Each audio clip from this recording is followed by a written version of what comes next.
Hello, everybody. This is Eric Dryman, host of the Hooks and Hoses podcast. I want to welcome you to this month's episode. We're coming to you live from FDIC, so you may hear a little background noise and activities going on around us. I want to welcome my guest, Battalion Chief Jonah Smith from the Charlotte, North Carolina Fire Department. Jonah, welcome. It's really a pleasure to have you here. Before we get started, I need to make an announcement here. I want to thank Firehouse Subs for sponsoring this studio. And also the Firehouse Subs Public Safety Foundation. Together, they collectively are sponsoring the booth here at FDIC this year. So enjoy more subs, save more lives, find out more about restaurant ownership at firehousesubfranchising.com. So thanks to Firehouse Subs for doing that for us. It's a big help. So Jonah, just tell us a little bit about yourself and your experience, your time in the job and everything else. So again, Jonah Smith. I'm a battalion chief with the city of Charlotte in North Carolina. I got my start in the fire service. Unlike many people that sit in this show or in the fire service, my dad was a doctor. Nobody in my family was a firefighter. Nobody that I knew was a firefighter. I just thought red trucks were cool like every kid. Growing up in Richmond, Virginia, got put in. My mom met the fire chief, Jack McElfish, who's a lot of people may know, the old timers up here that have been at FDIC for a while. An influence on my life and sucked me into the fire service through letting me come ride along in Richmond. That was in 1997 when I was in high school. And so I started there as an intern, so a glorified ride along. And at the time I got my EMT and they let me do all the medical care and take all the blood pressures. And I was like, man, these guys are so gracious. And now I know why they did it, because they didn't want to do it. And I was loving every minute of it. So that was in 97. I went to school at South Carolina, got my undergraduate and graduate there. Worked in sports, decided sports stuff was not going to be for me. It was fun, great experience. Got to work with Lou Holtz and, lose a lot of games and win a couple key ones, and then worked with the baseball team. And that's when I made my decision to get in the fire service. Started out as an intern with the Columbia Fire Department in South Carolina. Got on the floor there. I was there a year and a half and made the decision and the jump to Charlotte. I had been to Charlotte for a Panthers game, and I literally saw their pay scale and they rewarded degrees, and stopped by a couple of firehouses. And I'll never forget some of the people that I now know speaking to me about how great the fire department was. And I joined there in 2005, promoted in 2010 to captain, so made captain really early, which was a super humbling experience. But I knew that I wanted to make battalion chief at some point, so I said I'm going to be a captain for a while. Was a captain 11 years, and then promoted out of our safety division, which was a new perfect time for this. And 2020, I don't know if anybody that's listening remembers, we had a little event in America that disrupted a few things. And I was a safety officer in a newly formed position in that March. Yeah. So it was an adventure, very good career development. And then I got promoted to chief, and I'm currently assigned to Battalion 8, which is at Charlotte Douglas International Airport, which is not where I thought I'd end up or want to be. But I do come off the airfield. Like I tell everybody, I do get to go to fires. But it's a super humbling experience again, and I've learned a ton. So I've been in the fire service. It's weird to say, sitting with you 20-some years. Married, 2 kids, that's important to mention too. And I'm sitting here, like I told Eric before, I'm managing an appliance issue at my house. So even those of us up here got stuff going on at home. But absolutely. I appreciate you having me on today. Well, thank you. Yeah, I fly in and out of Charlotte. So it's good to know that you're on the ground. I can come occupy your time or something. We can get some drinks or something. Yeah, very good.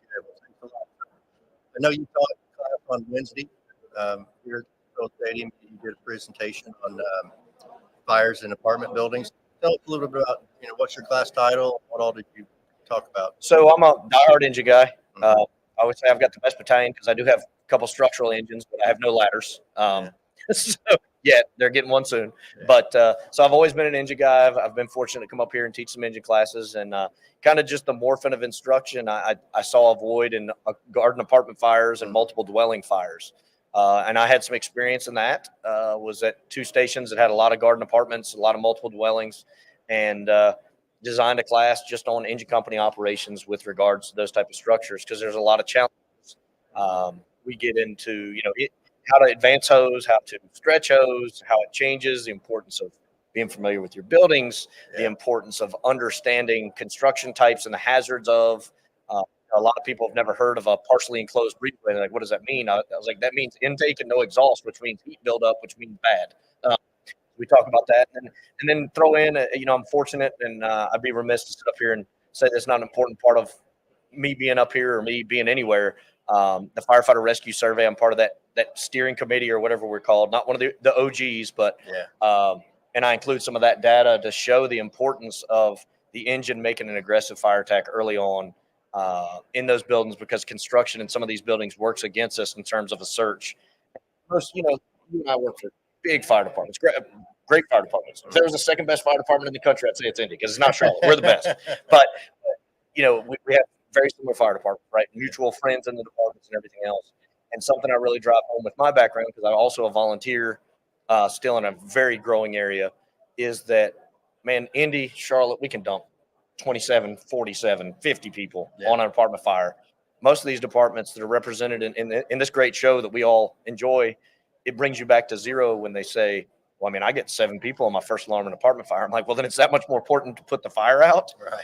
Absolutely. So that you don't have to dump 3 mutual aid companies on search when you need them to go to the roof to cut the fire off. And so that's my perspective is a little different than some Metro folks, because again, I've volunteered since, and I didn't mention that in my intro, but I volunteered for 20 years now. The day I got my certifications in Columbia, as soon as I got the paper, I went to Lexington County and started volunteering, and I've been a volunteer since. So that perspective, I think, brings my class a little different.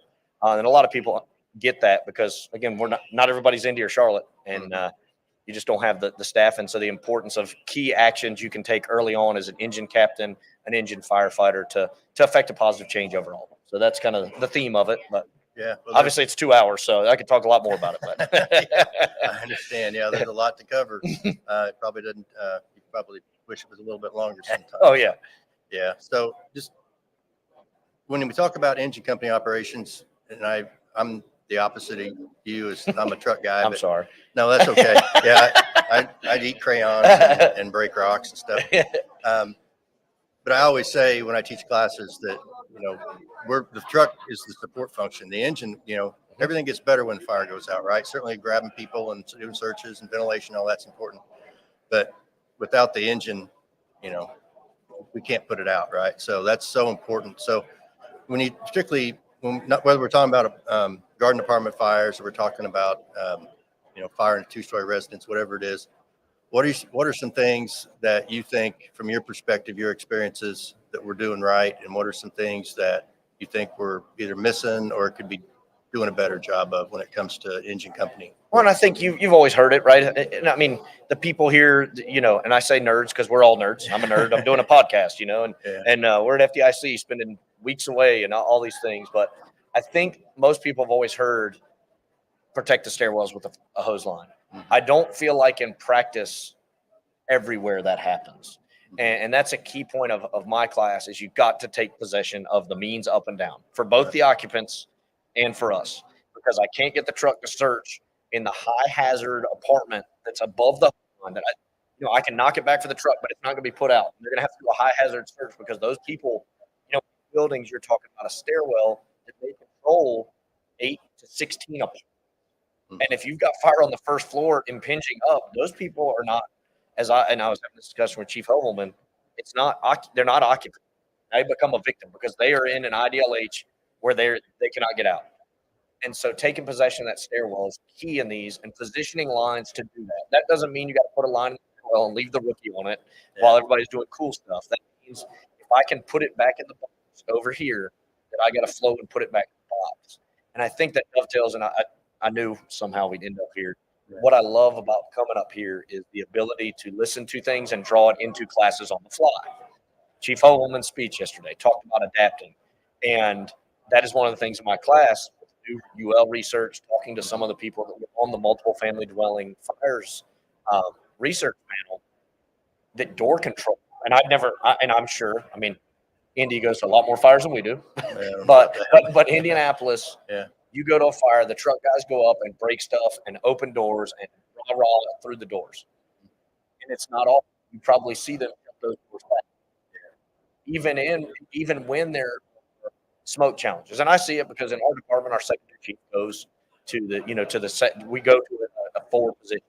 And so you see that. Well, the UL research made me even adapt and go, wait a second. I hadn't thought about that. Well, the funny thing is, and it's not really funny, but the way the fire service works, it's all cyclical. Mark Falkenham's line of duty death was based on some of those concepts. There were challenges in building construction there. There were challenges in old buildings, but we all have, even the smallest department here has that. So I think door control, taking possession of the stairwell are key because what the UL research showed, and there's two things that really opened my eyes. Not only was it the door control, there is a graphic that reading through some nerd stuff I came upon of a temperature reading on the third floor in their experiment, which is it was an enclosed breezeway. They were recreating Mark Falken's death in terms of fire dynamics. And the top floor apartment, I think, was 84 degrees with the door shut. The one right next to it was 500 degrees, and that was at the 4 foot level, or I think it was at the 6 foot level. It was like 500 degrees, and I asked all the students, I'm like, "Can you survive 500 degrees?" Like, no. Like, I can't in gear, but mom, who you're searching her apartment, that all of a sudden takes that insult of 500 degrees while you're trying to, depend on what smoke conditions are or whatever. But if you search that quickly and she goes out in the breezeway, she takes one breath of 500. Now she's a victim.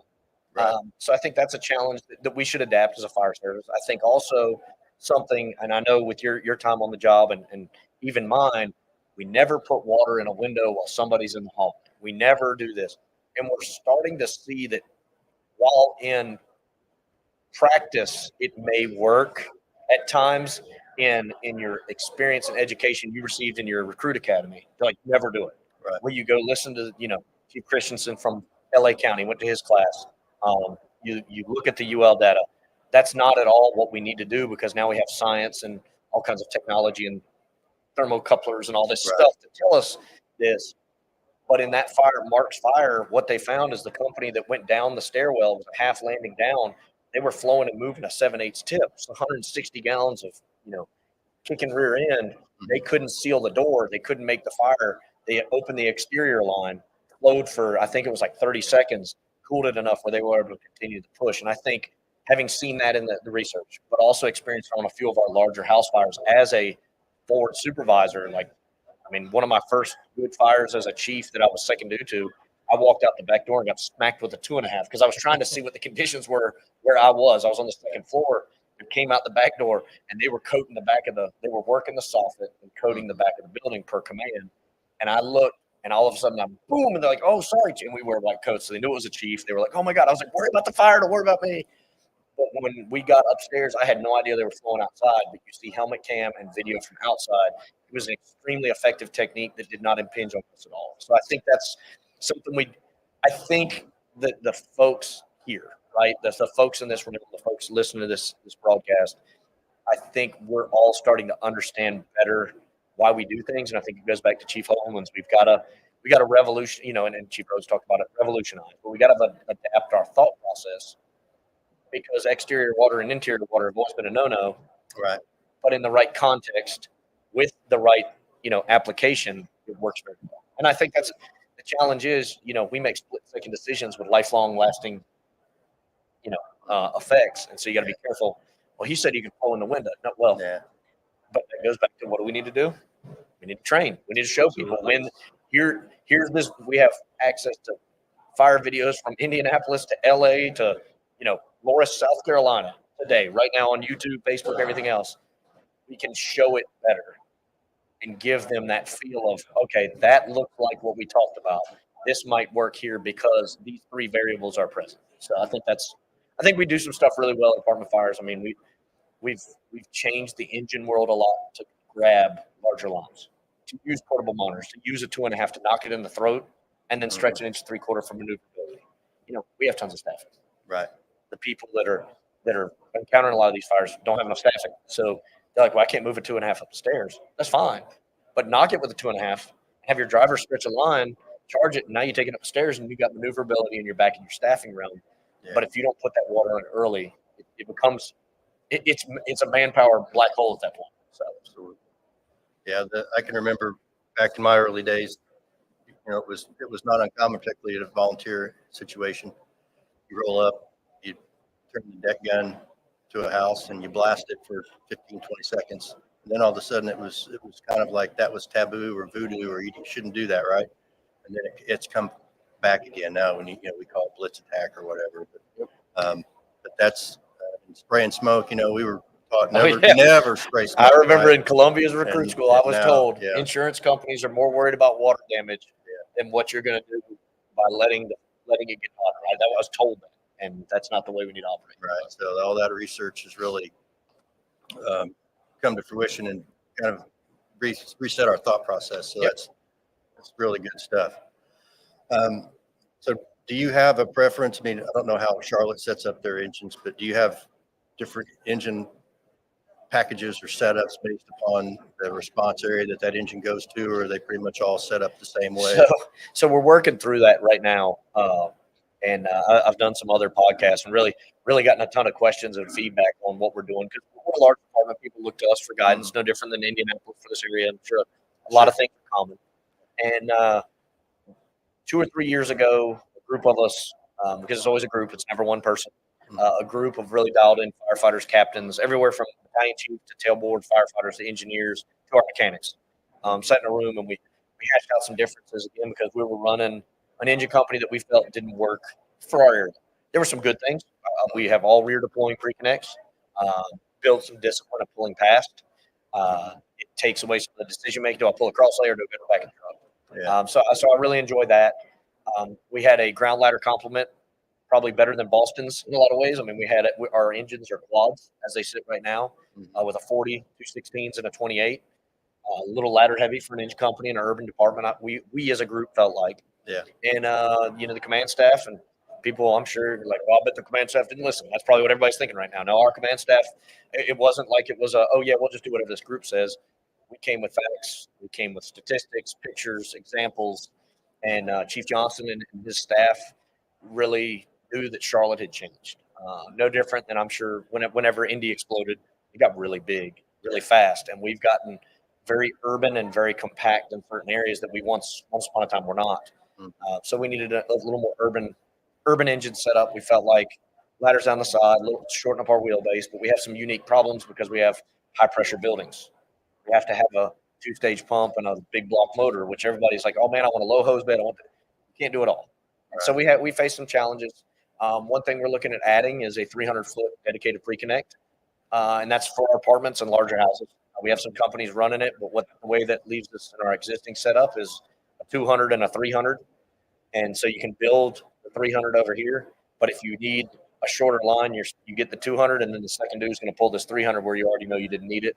So it created some challenges that we saw, and we just felt like it'd be a little better.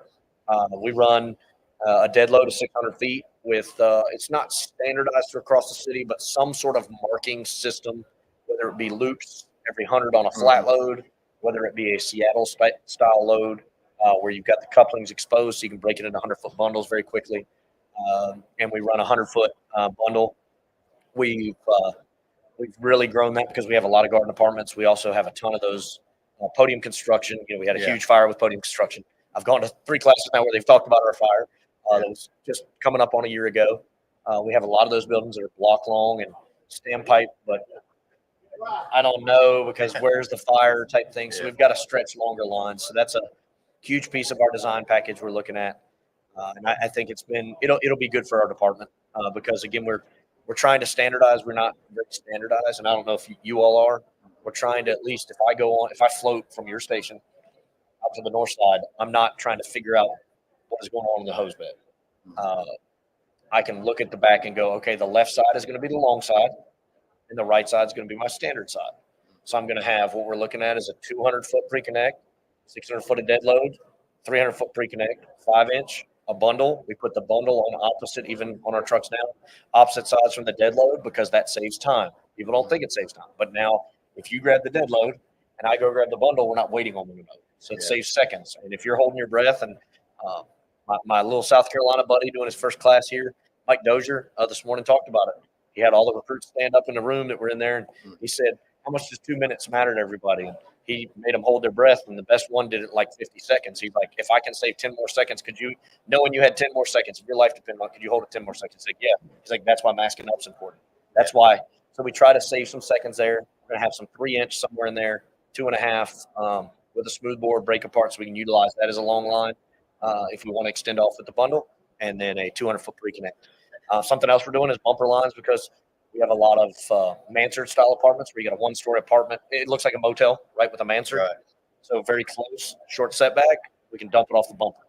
And we'll see where we land with that. That's kind of hate to say an experiment because it's a multi-million-dollar experiment, but Absolutely. I think that's something we talked about in some of our smaller areas, but also some of our multiple dwellings that we have. That I mean, you got 20 feet, so car length away, and the sidewalk depends on where it is, 6 feet or 4 feet, and there's the door. So we don't need even 200 feet, but we need the travel distance on the line length. So that's what I was thinking when you were telling me 200, 300. I'm like, man, they must have some big setbacks because that's a lot of hose. Yep. We run the standard 200, but what we're looking at is two 150s on the bumper for those, because I mean, the way we stretch hose and the staffing we have, we're able to overcome a lot of those short setbacks with some of the techniques we show. Yeah. And we're not perfect. I'd love to say we are. I'd love to say, I mean, we all know the fire department's the fire department, but we do a really good job in our recruit program of showing them that. But that's one of the things we want to overcome is some of our west side houses, like where I go to fires. Mhm. It's short setbacks and small houses. I don't need I don't need all that. And again, some of the multiple dwellings on that side of town are more of a two in the bottom, two apartments in the bottom, two up top, and maybe a stairwell that's short, or maybe an exterior stairwell to the other ones on the seaside. So just trying to give us flexibility without it becoming an all-you-can-eat buffet of hose. Right. Because there's some rigs when you look at them, it's like I've got 2 inch, I got 2 1/4, and I love Christmas vacation, right? And so everybody does, but then you go to Vegas vacation. You remember when Cousin Eddie and him are eating at that all-you-can-eat buffet? He's like, I want some of the blue and some of the yellow. And next thing you know, you've forgotten the reds over here that would fix your problem. You got to go back. Or, like I always say, you go to the buffet and you get all your food, and then you realize you forgot your silverware. Well, that's what happens when you put, you get analysis paralysis. So we're trying to prevent that too. So. Yeah, I think there's. I was getting ready to ask you about some of the different line sizes, but it seems like in the last 5 to 10 years, it's like of course, it used to always be 1.5 inches, then we went to 1.75 inches, and we were 1.75 inches in the fire service basically for 20 years or so, maybe, I don't know. And now we've got, this 1.88, we've got 2, we've got 2 1/4, what, do you have any thoughts about that? Is that one of those too much information? Well, I think, and this is where, again, I've been super fortunate to not only share here, but to share within my own state. I can't come in and teach Charlotte tactics. And a perfect example is where we just were, Clemson and Easley, South Carolina. You know where Clemson is because they always beat up on my Gamecocks.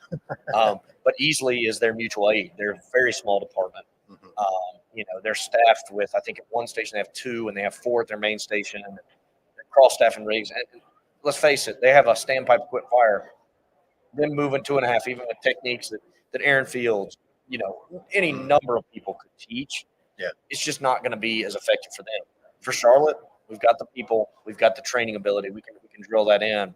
So we stick with 2.5, 1 3/4. We're going to 188 across the. I got a huge project when I get home to get all that out. We've got a 188 and a true 2.5. But I think for smaller jurisdictions, I've told a bunch of them.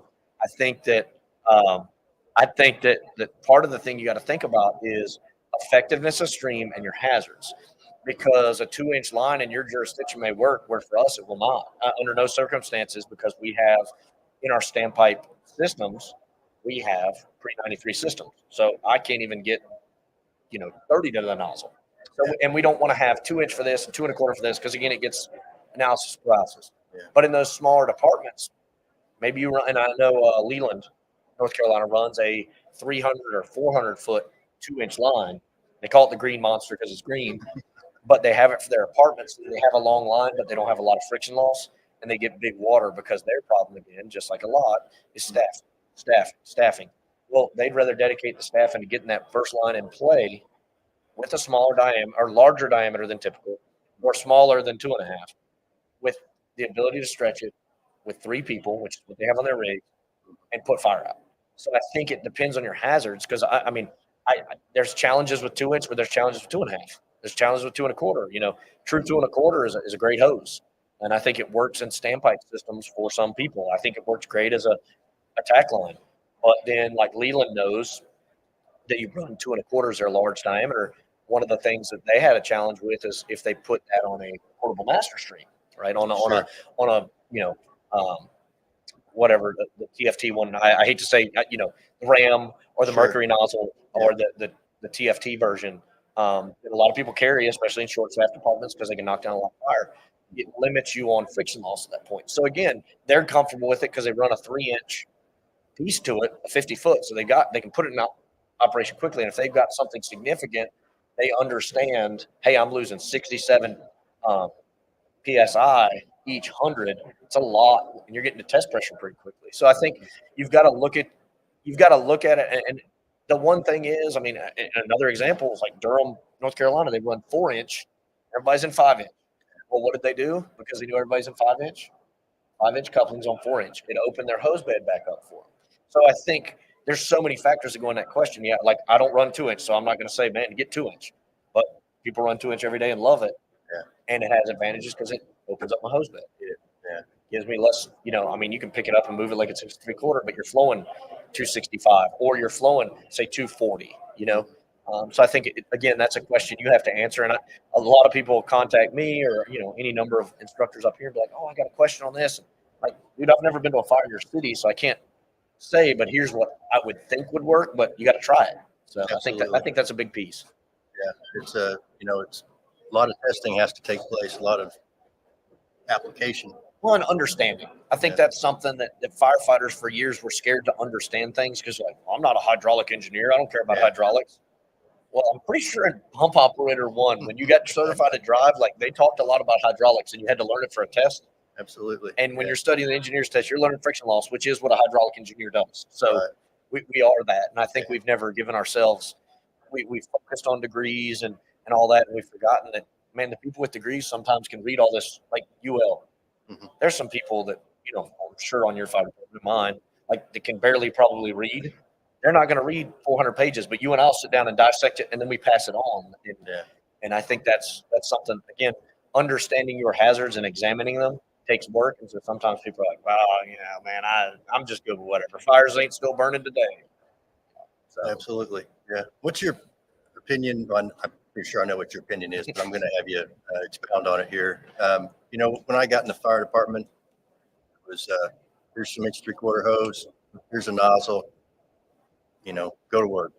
And now, through time and research and reviewing, I've figured out that you can't just put any nozzle with any hose, right? There's, we call it a hose package or a handline package for a reason. So, thoughts on that as far as making sure you've got the right hose with the right nozzle and that they're compatible from a pressure standpoint. Well, again, I think that it's examination, it's study, and you got to find the right nerds and you got to find the right people.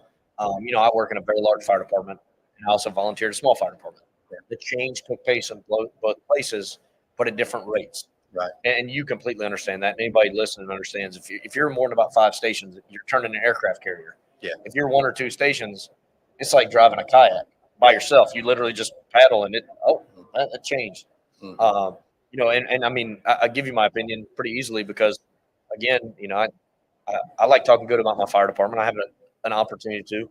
Our department just committed to buying, I think it's 17,000 feet of hose to fix that problem in our department. Yeah. It's a big deal to those of us on the engine. A lot of people are like, what do we need hose? Fires aren't still burning. We got plenty of hose on the trucks. But I think it shows a commitment, as showing that it's important to the firefighters, right? Because the more efficiently and effectively I can operate a nozzle, the faster our fires will go out. You might not be able to quantify that, but I assure you the nozzle firefighter will. Absolutely. And I think that comes through study. And a lot of people, how do I start? Well, I'll send you our PDF. I've sent it to a bunch of people because I'm proud of what the work our group did. But it was 21 pages, and we used a Pew matrix. And everybody's like, what is a Pew matrix? Well, if you Google it, because Dennis Laguerre, who if you ever talk to him, is way up here in terms of smarts on this. Yeah. But Dennis said, hey, try this based on your situation. Well, it's actually a scientific method that corporate organizations use to make decisions in their processes, in their all kinds of things. And we used it, and it was very effective. We presented facts. We videotaped. We did a standardized testing because, again, a contract for X hose is a lot of money in our department. Absolutely. And we don't want to be the guys that drive. Man, I know Eric. He's with, Dryman Hose and Equipment. He's a good dude, man. He took me out for some beers at FDIC. No, we wanted to let the best product come out, and our process did that. And I think that's, one of the joys of here is you meet people. and you don't have to reinvent the wheel. Y'all got the same pains we do. Absolutely. Out there, you got the same pains that we've been through.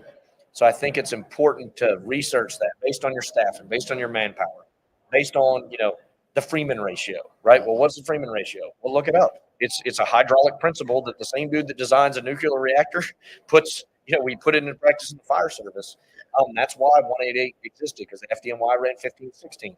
That meets it, right? And it's saying that your discharge orifice is half the size of the thing that's supplying it. And so, but being a nerd, I found out that doesn't always apply depending on hose and nozzle and weight, all these things that you can put a 7/8 on a 188.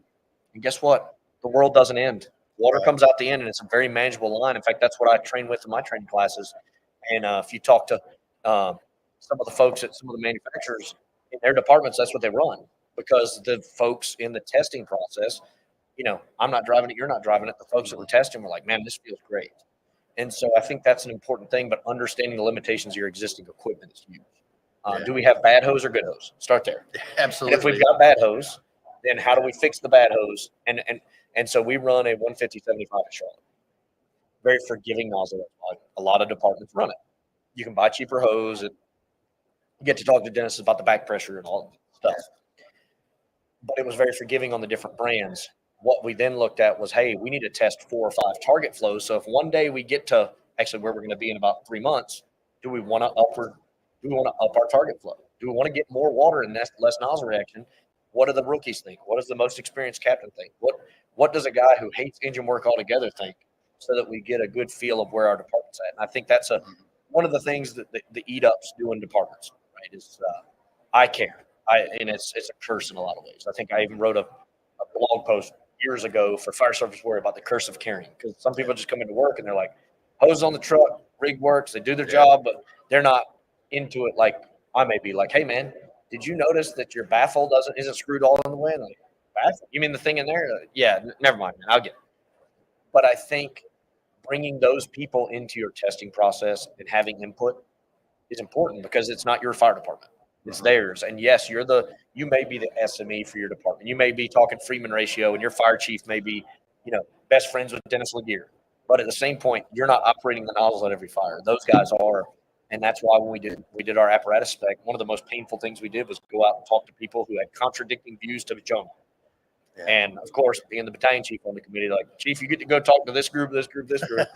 And it was very productive, because we involved those people who don't like things that we like. And I think that's important, because when you get buy-in from everyone, the backlash when because something's going to be wrong that you do. Something's going to, who was it said yesterday, that every action has an unintended consequence. I think Chief Rhodes or Chief Thompson said it yesterday. Like, that's the thing. And it's going to help cushion that blow where it doesn't undermine the hose and nozzle package you've done, the piping you do on your trucks, where you're putting it. So I think that's important.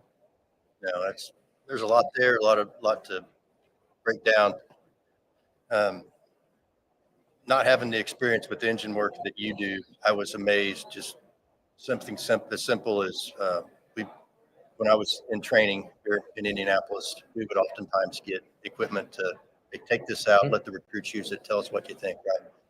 And it was during one of those tests when we got some low pressure nozzles, and we were using the hose that we've always used, right? And we were like, man, this nozzle, guys were saying, this nozzle's terrible, the hose kinks and all that. And it's not the nozzle, dude.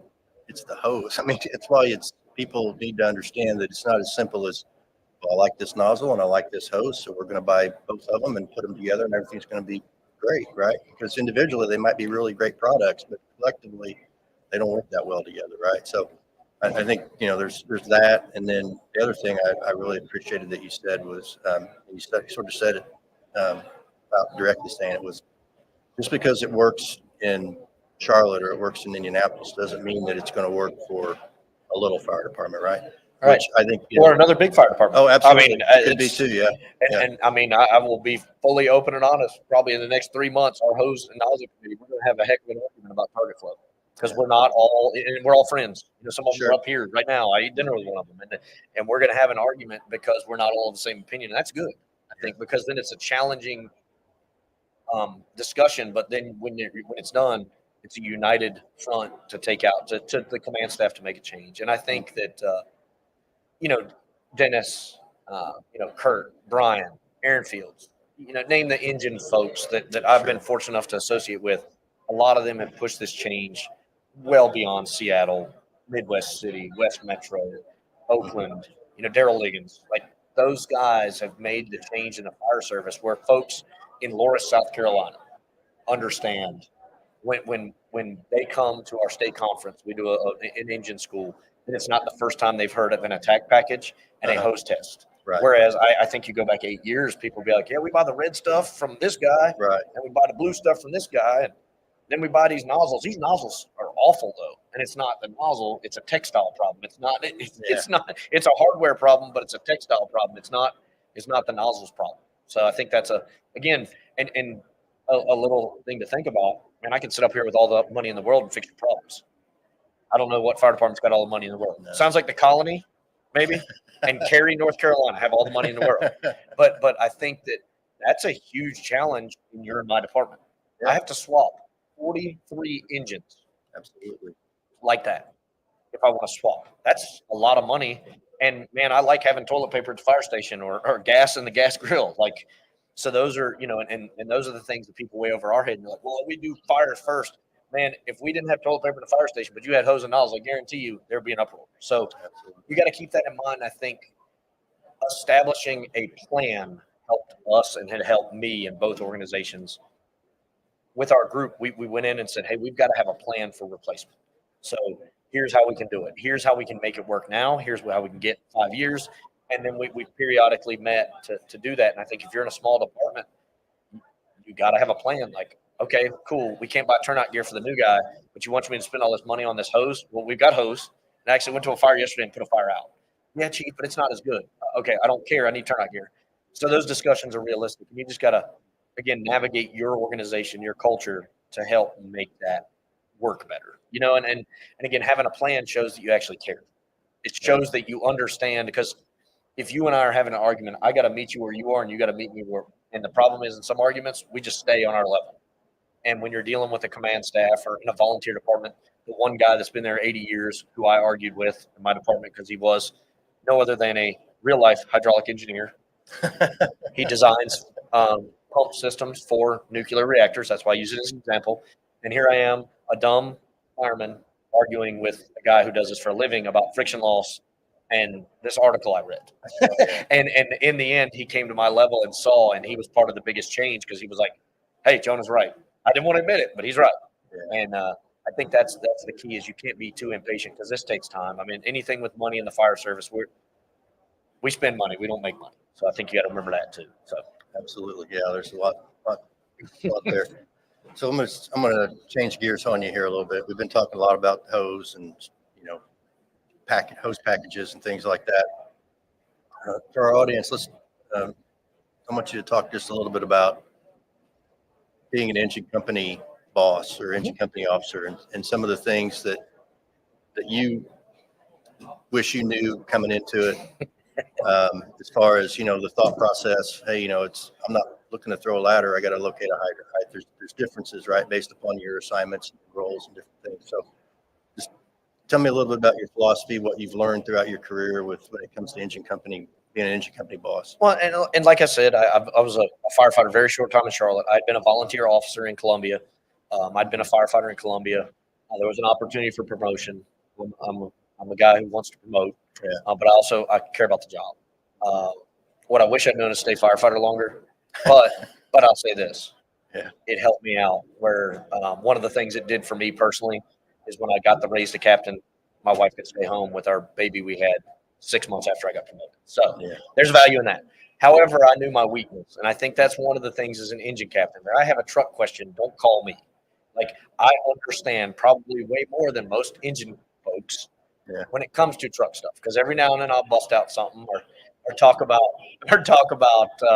hey, why don't y'all do some double 3 cuts on the roof? And they're like, you know how to do that? I'm like, yeah, because you know what? I want to do it, so I'm better than you, and I can come down and make fun of you. That's why I do it. But I think that there's a couple things I'd say, and one of the things in my career, I promoted early. I knew that was a blind spot for me. I knew it was an identified, hey, I'm going to struggle, maybe not with the command side, but the leadership and personnel problem. That's where I'm going to struggle because I was a young guy. I was 30 years old. Yeah. And we have a relief captain spot where you're a substitute teacher. You walk in the door, Sure. like, and in a department my size, it's like, hey, I'm Jonah. And it could be Eric could walk in and be like, hey, I'm Jonah Smith from the 8th Battalion. They're like, oh, okay. Hey, man, put your stuff in the rig. I can let you borrow all my gear, and we'd never know the difference because we're a large department. Walked into 13. It's one of our busier firehouses, ironically. On the west side, it's the hazmat station. A lot of really dialed in people were at the station, and we ran a fire right around the corner. Of course, it was right in the middle of my workout, doing one of those 50, 60, 40, 30, 10 workouts, and I was on like the 5th rep of the last thing. So I'm like, You're gassed. yeah, I'm awful. Getting on the truck, like trying to catch my breath so I don't sound like I'm breathing in the radio. We catch a fire, pretty good little fire, typical of 13's area, 1,000 square foot house, fire coming out, almost some conduction on the house next door. I give the command for an engine to catch the hydrant. They never acknowledge it. I don't think anything of it. Next engine, and then the alarm comes back and says, hey, this engine's going to be secondary. Okay, command to this engine, take the hydrant. Chief gets there. He's a pretty hardcore chief. He was one of the ones that, if you were wrong, he'd tell you. Yeah. And he comes up, he said, who's got your water supply? And I turned around and I saw an engine with a number on it, and I saw another engine with a number on it, and those were the ones that I'd both told to do, and I saw no yellow on the road. I'm like, this is not good. Yeah. Chief, I don't have one. And he goes, well, we need to get one. I was like, yes, sir. So after the fire, he gets in the rear end, and I'm with it, like 100%. That's a big deal. He said, engine's got to have responsibility. Engine's got to do this. Engine's got to do this. But engines should worry about water and hose before they worry about anything else. And if you're the second dude, because we don't have predetermined assignments. I think some of that gets fixed by that. But he said, that you're doing water supply. But, sir. So from that day forward, I mean, if I'm the 18th due engine, I'm finding a hydrant. And it is why if you promote early or you're a captain, stay a captain a little bit. Because when you're a chief, that's a great example to give to the captain of why it is your pet peeve. A chief got on me about it, and I saw the value in it. So I think that learning from your mistakes, recovering, because, Lance Folk was one of our great battalion chiefs. He was mine when I was a firefighter, and he said, if you have a second alarm, you should have a second hydrant. And you probably should lay from it, like not just say, hey, chief, I got one. So I think that's, as an engine captain, looking at the bigger picture, understanding that the most important thing an engine does is put water on fire. Mike Dozier said in his class today, he has 3 things for his rookies, and one of them is kill the fire. That's all I want you to do. Tunnel vision is perfectly good on a firefighter.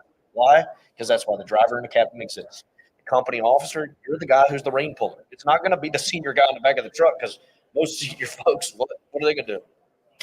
They're barely, because we don't want those firefighters that were like, go on in there, buddy. Yeah. But I do want the ones that's like, what are you doing, bro? So I think that is important. I think we treat the people right. If you're nice to people, understand their level. I learned that a lot. I worked with, it's weird. The people I worked with were not the people that everybody be like, oh, that dude's, he's jam up. It was the Drew Brees, late draft pick. I did my research, and these guys, I want them on my truck. And man, I was very successful as a company officer due to them, not because of me. And I think that's I was given a piece of advice long ago that your folks need you worse than you'll ever, or you need them way worse than they will ever need you. Right. And, if you're the best if I'm the best engine company officer ever, it does no good if my company doesn't do that. And I think that development of people, giving them, and there's a lot of people up here, a sense of belonging is huge on an engine, because, engine work is not like it's gotten a little cooler lately, but everybody wants to go to a truck or rescue or a hazmat. And man, just a basic engine company is where I live, man. I love it. And showing them that passion, showing them that you care about them, their promotional opportunities, their success on the fire ground, and most of all, the people that they're protecting. And I think as an engine company officer, you drive that. You're in our department a lot. The engine company officer kind of runs the firehouse at times because they're the first out, right? They're sometimes the junior guys, so then the senior guys like whatever, I think it's important to realize that the engine drives the fire ground. Line placement drives where search starts. Line placement drives if the fire goes well. Right. getting a hole cut can drive it, but if I've got the line put in the right spot and you cut a hole in the wrong spot, it doesn't matter. But if I put the line in the wrong spot and you cut the hole in the wrong spot, we've got a really big problem.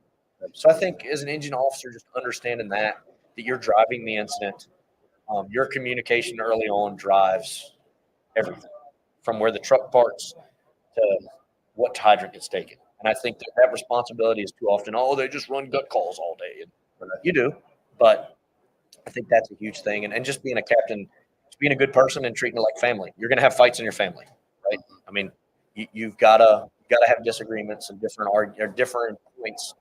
And someone asking me a question that is challenging to me, I think has value. You can be friends with your people. Some of the maddest I've ever been at work is when my friends put me in a spot where I had to. I mean, it just happened to me the other day. Friends put you in a spot, and you're like, it makes me madder than I would be. It's like I wish I didn't like this guy. So I think that realizing that relationship drives a lot of that, and dictating to people what your intent is. I'm not training because I go on a podcast or no. I'm training because I want you to be a better firefighter. And then when they see that and it's not, oh, I'm going to take some cool pictures and put them on Facebook, that it actually has value in the firehouse, that's where you change. You can change that. And as a captain, man, you can change a battalion. You can change a battalion because you can be like, hey, truck guys, come on. And it goes back to what we talked about earlier. I'd call you and be like, hey, can we do some truck training? You're like, oh, you guys, no, man, like seriously, I want to show my guys how to run a saw, throw ground ladders. That's all I want to do. Just a 20-minute drill, throw ground ladders out of train academy or this abandoned house or whatever. And I think showing that piece that you have vulnerability that I'm not. One of my good friends, actually, first time I came here 12 years ago, Jason Jeffries and I came up here. And every time I've done truck training, including in my battalion today, he's on my shift. He was on my shift when I was at 20 as a captain. I've called him and his group because his group dialed in. Like they know what they're doing on the roof. And I'm not going to teach a roof class. Like that's not my role. And then it gives your people the ability to see, hey, Chief Smith realized he doesn't know truck stuff, but he knows a guy who does. Yeah. He's going to reach out to him, and it's in the end, it's about the mission. And I think that's a huge piece that and developing people. That's a huge piece, and I think you'd agree with that as an officer too. So, how many stations are in your battalion? I have 3, but I supervise 8 captains because we have the crash multiple trucks. Companies, right? And we're getting ready. We will be adding another company to a new area, the River District. So I'll have a few more. So.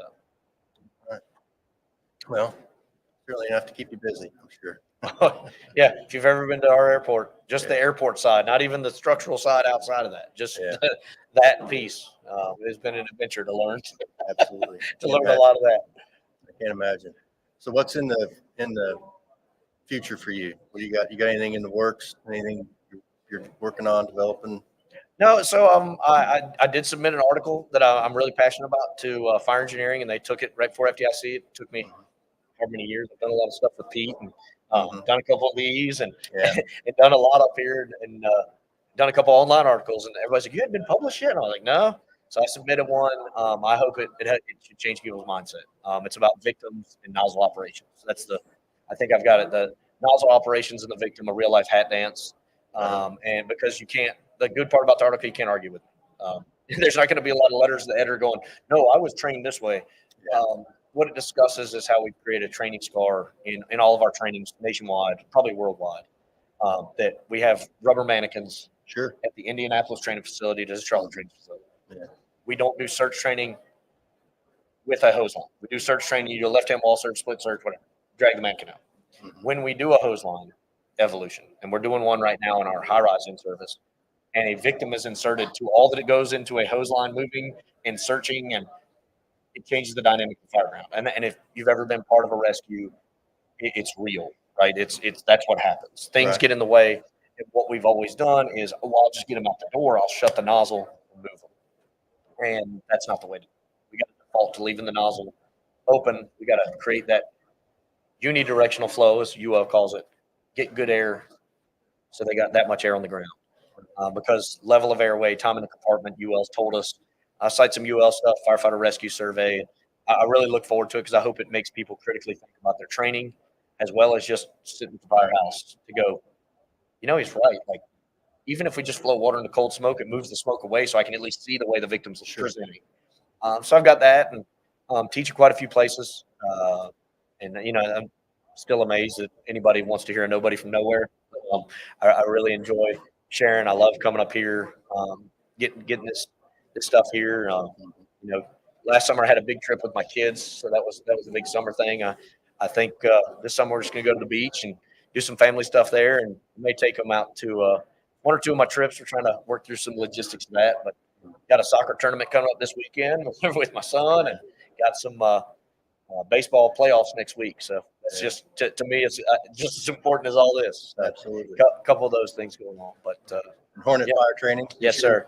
Yeah, Hornet Fire Training is mine. I started it because of Brian Brush. He yelled at me in Charlotte because I was teaching, and it was ironic. About 2 years before, I'd heard him get yelled at to do the same thing he did to put himself where he is out here, and I started it kind of as I think it was Chief Rose talked about, like out of frustration in some things. And what's cool is the frustration turned into a network of people that's a support system, but also put me in a place in my organization where I'm doing the things I was frustrated about. I'm part of those decisions, which is a lot of my mentors got me right. I was not right. I should have. Yeah. There's no reason I should have been frustrated. It's my fault, and I corrected a lot of my attitude and things that Oh, the chief won't listen to me, dude, because of the way you're presenting.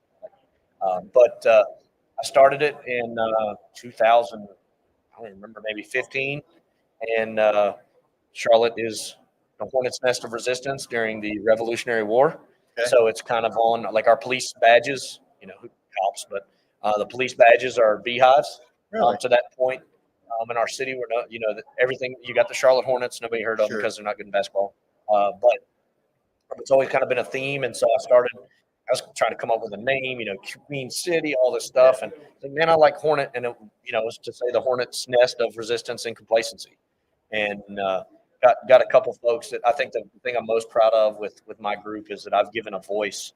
I won't mention him because he will strangle me. There's at least two people who hate any credit for anything that teach in my group. One of them, he may actually kill me. He's a former airborne ranger, so he's got the ability, knowledge, and skills to do it. Yeah. But I've given those people a voice, and it's funny because in one of the classes we do, that individual comes, and I was like, "Do I need to even come anymore?" Because I feel like I got him here, and now they're like, "Oh yeah, we don't even like you anymore." And I think that's one of the best things about being in my position and having that ability is to give people the nobodies from nowhere, just like I was and still am, really, the ability to share their experiences, because a couple of those folks have a very unique experience in the fire service and more life experience in some ways that drives a lot of it. So that's been really cool. And man, to come up here and have full classes the last 2 or 3 years is insane to me. I'm sitting here just hustled down here and just met Brent Brooks, tongue twister. He's Canadian, so he talks funny anyway. I asked him when I got his phone number if I had to convert that to metric. I didn't know how that worked, but got to meet Brent. Meeting you, you and I had a conversation. I think it was my second FDIC. I took the VES class with your group and just learned a lot in so many years up here. And I was telling Mike Champo last night, I think one of my favorite parts is that I took a class from him in Charlotte, 2006 maybe. And I was like, he was a superhero. He's a big deal, man. If you're a truck guy, and I'm not a truck guy, and I thought it was cool. I was like, Mike Champo is here, and Dugan, and oh my God, man, this is awesome. And then you come up here, and I see him on the street last night, and he knows my name, and we talk, and he asks about family and how he's doing health-wise. And you see that these people who write articles or are teaching are real people, and there's a really good group of people that are out there making a good change in the fire service. And I think that's been my experience. That's why I love, much to the chagrin of my wife, and God bless them, all of our wives and husbands for the women that allow us to come up here and get rejuvenated. And I was telling Chief Woolman about my day tomorrow. I got a soccer game. What is it? Soccer game, carnival, hockey game, and maybe a baseball game before the end of tomorrow. It's a lot. Yeah, but it's the life of a dad, right? Yep, and I think that's an important part is.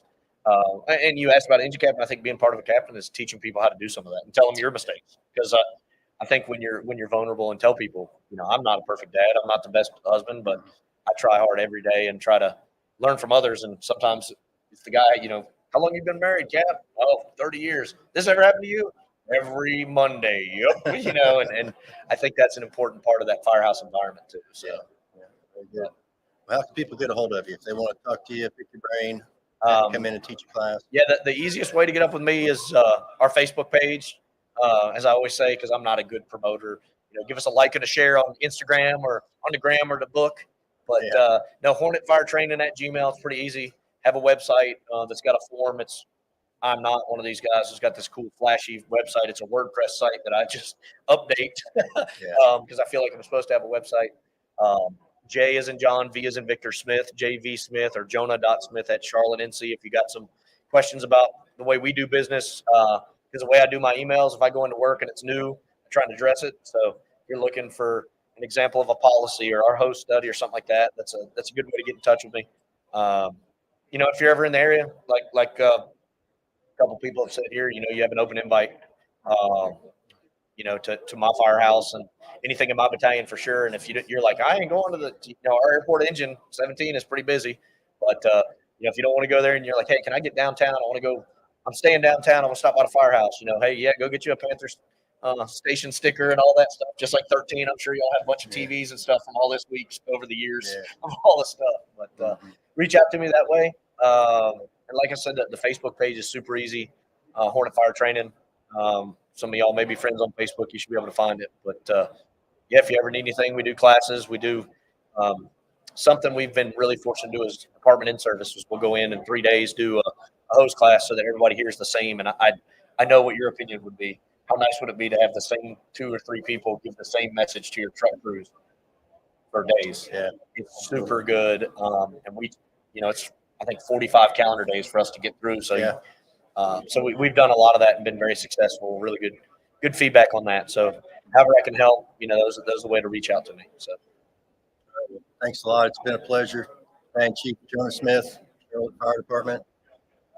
Everyone, thanks for tuning in to the Hooks and Hoses podcast this month. Again, on behalf of FDIC, myself and Jonah, I want to thank Firehouse Subs and the Firehouse Subs Safety Foundation for their support of this booth and making this opportunity available for us here at FDIC 2024.